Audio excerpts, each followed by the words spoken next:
এই যে আবাসিকের কর্মী শান্তা ফারজানা, শান্তাহার আশা একজন জুলাই যোদ্ধা প্রকাশ্য দিবালোকে শয়ে শয়ে মানুষের সামনে পিটালো, কেউ প্রতিবাদ করলো না। আচ্ছা, প্রতিবাদ করবে না, কারণ আছে, কারণ তারা ওই দলেরই লোক। এখন বিষয়টা হলো যে ছেলেটা কালকের আগের দিনে শান্তা ফারজানা যে একটা চটকানি দিছিল,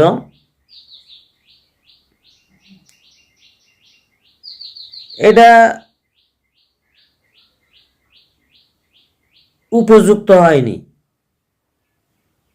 এটা যদি উপযুক্ত হলো নি, তাহলে ওই আজকে হাতে লাঠি লাওয়ার মতো সামর্থ্য রাখলো না নি।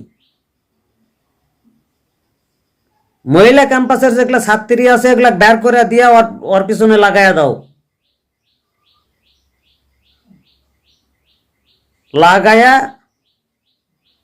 ওর শিলপাটা গরম করে দাও।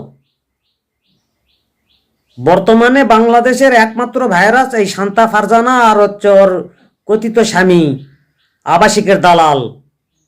এই দুটা বাংলাদেশে ইসলাম ধর্ম লিয়া যা ইচ্ছা তাই বলতেছে। প্রশাসন চুপ কেন? প্রশাসনের এখানে দায়িত্ব নাই? এমনি সাধারণ কোনো বিষয় হলে না এই চুপ আছে, ঠিক আছে, কিন্তু এখানে ইসলাম ধর্ম লিয়া বারবার এরা দিনের পর দিন কটূক্তি করা যাচ্ছে, বারবার যা ইচ্ছা তাই বলা যাচ্ছে। প্রশাসনের অবশ্যই কঠোর অবস্থানে যাওয়া উচিত।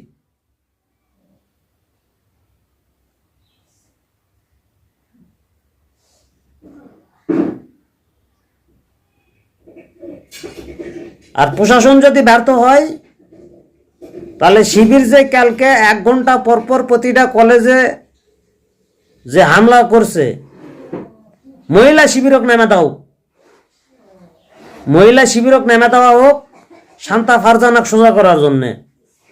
1 ঘন্টা লাগবে না, 5 থেকে 15 মিনিটের মধ্যে শান্তা ফারজানা বলবে যে আমি ইসলাম ধর্মের লয়। বাস্তবে ওই ইসলাম ধর্মের লয়, ওই হচ্ছে পরে খ্রিস্টান ধর্মের অনুসারী এবং রয়ের এজেন্ট।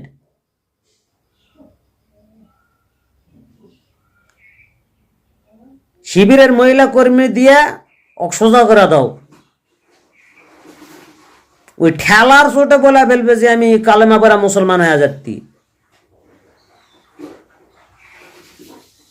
ওরা এত বড় কলজা কেমনে হয় যে একজন জুলাই যোদ্ধার গায়ে হাত দেয়? প্রশাসন শক্ত হন, শান্তা ফারজানার ব্যাপারে বিচার একটু কঠোর নজর রাখেন। শুধু কঠোর নজর না, শান্তা ফারজানার ব্যাপারে ব্যবস্থা নেন।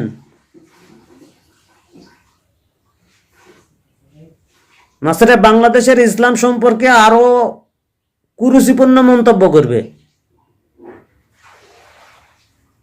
প্রশাসন শক্তভাবে ব্যবস্থা নেন।